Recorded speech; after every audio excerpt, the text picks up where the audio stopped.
Eu já vou começar esse vídeo deixando bem claro, falar de Atlético e Fluminense, ainda mais um Atlético reserva, é a gente falar de um time que vai ter cerca de 65, 70% de posse de bola contra um time que vai ter 30, 25%. Mas isso tá longe de ser ruim. Ainda mais quando o jogo é envolvendo Atlético e Fluminense, porque você está falando de dois contextos que agradam as respectivas equipes. O Fluminense é esse time que gosta de ficar com a bola, se sente muito confortável propondo o jogo, se sente muito confortável ditando o ritmo das ações. E o Atlético é um time que se sente muito confortável reagindo. É um time que, quando tem que abaixar as linhas para se defender e sair em velocidade, talvez seja o contexto favorito do Atlético do Filipão. O que desagrada a torcida de alguma maneira, mas é o que faz o time ser eficiente e chegar onde chegou. E da mesma maneira, o Diniz, ele transforma o time dele em um time eficiente e faz chegar também onde chegou. São dois times que se reergueram ao longo da temporada. Lembrando que o Atlético começou a temporada com o Alberto Valentim, passou por Fábio Carille até chegar no Luiz Felipe Scolari, e o Fluminense foi até campeão estadual com o Abel Braga, mas foi eliminado da pré-Libertadores, eliminado da Sul-Americana, e o Fernando Diniz assume, já era o Diniz na Sul-Americana, né, quando o time acaba sendo eliminado, naquele jogo que ganha de 9-0, 10-0, sei lá, mas não consegue a classificação. E assim, eu sinto que essas mudanças foram muito positivas e eu acho que os dois clubes eles conseguiram o que eles contrataram. Assim, nenhum clube vai ter direito de ir no Procon. O Atlético ele conseguiu o modelo de jogo do Filipão e o Filipão tá entregando toda uma bagagem que vem sendo fundamental, principalmente na campanha da Libertadores. Já é uma temporada histórica pelo clube chegar novamente numa semifinal de Libertadores e tá muito próximo de uma final. E o Fluminense também conseguiu o que ele queria.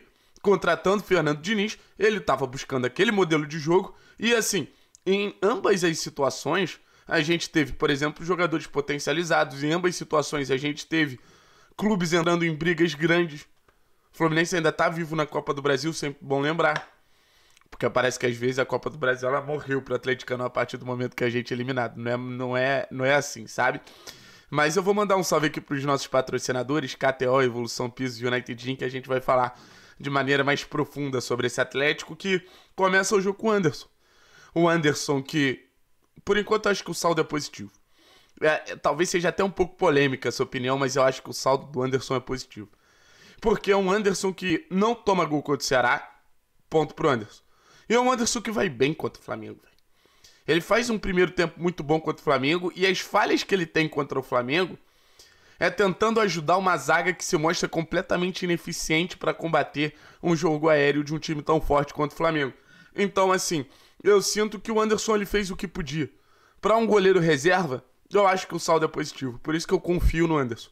O Fluminense é um time que cria bastante, independente se está dentro de casa ou se está fora de casa. É um time que sempre chuta muito a gol. E a gente vai ter que contar com uma boa partida do Anderson, sabe? Na lateral direita, Orejuela.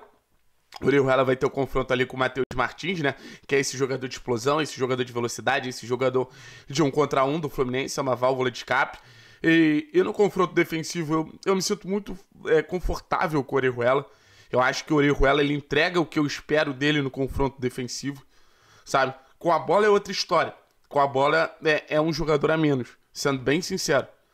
Mas pela sua força física, pela imposição física, pela capacidade de defender, eu acho que é o famoso não compromete. É o famoso entrega 50% ali. E pelo que falam, pelo que julgam do Orejuela, eu já acho extremamente positivo. Aí você vai para outra lateral, né? Você fala do Pedrinho, que é o oposto. É o lateral que eu acho que até defende melhor do que eu falo aqui. Às vezes acho que eu sou muito duro na avaliação ao Pedrinho. Mas é um cara que ataca bem, é um cara que chega com boas soluções assim na frente. Não é o melhor lateral ofensivo do futebol brasileiro, não é isso. Mas eu acho que no final das contas é um cara que ataca bem, dá profundidade, dá velocidade. Eu confesso que eu gosto do Pedrinho, assim, acho que é um cara que tem bom drible. É raro você ter um bom drible, vem melhorando jogando por dentro, a saída de bola. Acho que o Pedrinho, assim, daqui a umas 2 temporadas talvez, tem potencial para ser o melhor lateral do futebol brasileiro. O Atlético ele tem um futuro ali, tem um potencial ali muito claro. É um potencial hoje abarrotado de fragilidade. Mas a gente conclui que com o passar do tempo essas fragilidades vão sendo deixadas de lado e só fica o potencial, né? Só fica a capacidade positiva do Pedrinho se sobressair com a bola no pé e não comprometer sem a bola no pé. Acho que é o grande desafio do lateral no futebol brasileiro. Agora a gente vai falar de um cara que eu acho fundamental, que é o Pedro Henrique. O Pedro Henrique já foi um cara que recebeu críticas aqui. A gente sabe como o Pedro Henrique ele joga de maneira diferente, ele joga muito mais inconstante quando ele não joga do lado do Thiago Heleno, mas a gente tá na hora de começar a fazer com que o Pedro Henrique ele se sinta líder da defesa. O que acontece com o Pedro Henrique quando ele joga ao lado do Thiago Heleno é o que acontece com, por exemplo, o Matheus Felipe é o que tem que acontecer quando o Matheus Felipe jogar do lado do Pedro Henrique. Então amanhã eu quero ver um time seguro na bola aérea e eu quero ver o Matheus bem ao lado do Pedro Henrique. Não uma zaga instável, não uma zaga pouco protegida, não uma zaga insegura. Eu acho que é uma zaga que tem talento suficiente para fazer uma boa partida enfrentando o principal atacante do futebol brasileiro. Enfrentar Germancano nunca é fácil. Ainda mais nesse modelo de jogo do Diniz que propõe muito jogo, que tem muito a bola, que ameaça muito, que incomoda de maneira muito constante. Então, assim, talvez o setor que eu mais esteja curioso para ver um bom desempenho seja a zaga. Porque vai ser um restart de uma zaga que vem entregando basicamente nada. A zaga reserva do Atlético ela vem entregando muito pouco, mas muito pouco mesmo. Tá na hora de Nico e Matheus Felipe começarem a reagir, começarem a dar uma resposta na temporada. A gente precisa contar com eles. A gente precisa contar com todo mundo. Aí a gente vai pro meio campo. Eu acho que essa zaga ela acaba sendo favorecida pela presença do Hugo, né? Assim como o Eric, o Hugo é um cara que faz uma proteção de área muito bom, é um cara que defende a área muito bem, atua ali naquela intermediária com muita qualidade. É um cara que já fez recentemente marcações individuais de muito poder para cima de Arrascaeta, para cima de Rafael Veiga, agora vai ter que marcar Paulo Henrique Ganso. E vai ser curioso para entender como vai ser esse duelo, Ganso e Hugo, né? Porque o Ganso é sempre esse cara da antecipação, sempre esse cara que tá 2 segundos à frente do seu marcador. Como é que será que vai ser que o Hugo Moura ele vai lidar com isso? Aí ao lado dele deve ter o Matheus Fernandes, que muita gente não gosta, mas acho que vem de uma partida sólida contra o Ceará, sabe? Quando teve a bola no pé, nada demais, mas sem a bola no pé correu, batalhou, recuperou várias bolas, acelerou o jogo para dar contra-ataque pro time. Então, acho que, assim, se tivesse o Cita bem, se tivesse o Christian bem, naturalmente não seria o Matheus, mas acho que também é uma opção que não compromete muito. E talvez você tenha o grande jogador que já tenha passado por esse time reserva do Atlético, que é o Terãs, né?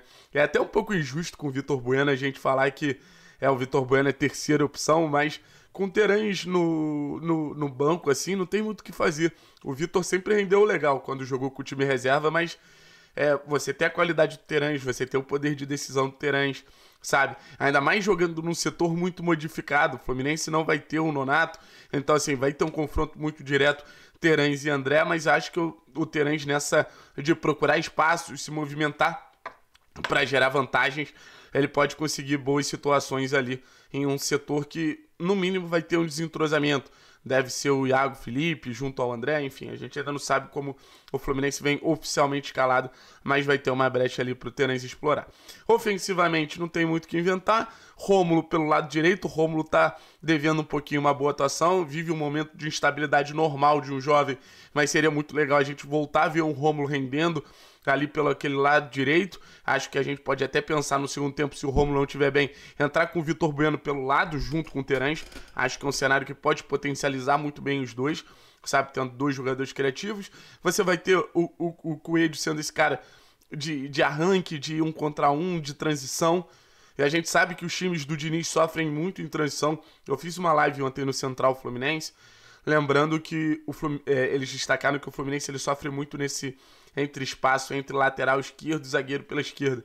E já que não vai jogar o Nino, que é um cara que traz uma segurança ainda maior para o setor, talvez a gente possa buscar alguma solução com o Rômulo vindo para dentro, deixando o corredor Orejuela. E o Coelho é esse cara do drible, da finalização, um cara muito importante pelo lado, a válvula de escape que se fala.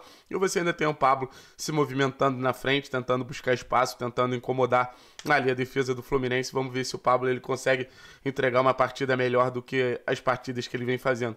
Acho que o Pablo ele vem deixando a desejar em alguns fatores ali, não vem sendo aquele atacante competitivo. Longe de ser um jogo fácil, confronto direto na parte de cima da tabela, cabeça no Allianz Parque, vai ser muito interessante saber e entender como vai ser o mental do Atlético para esse jogo, se vai ser um Atlético focado, natural que, faltando tão pouco para estar numa final de Libertadores, a cabeça esteja muito focada nessa semifinal, e eu espero do fundo do coração que o Atlético ganhe do Fluminense para ir com mais confiança, com um clima melhor para esse jogo tão importante na história do clube. Valeu, rapaziada? Tamo junto, é nóis. Ainda tem mais vídeo hoje, daqui a pouco tem live do jogo, hein?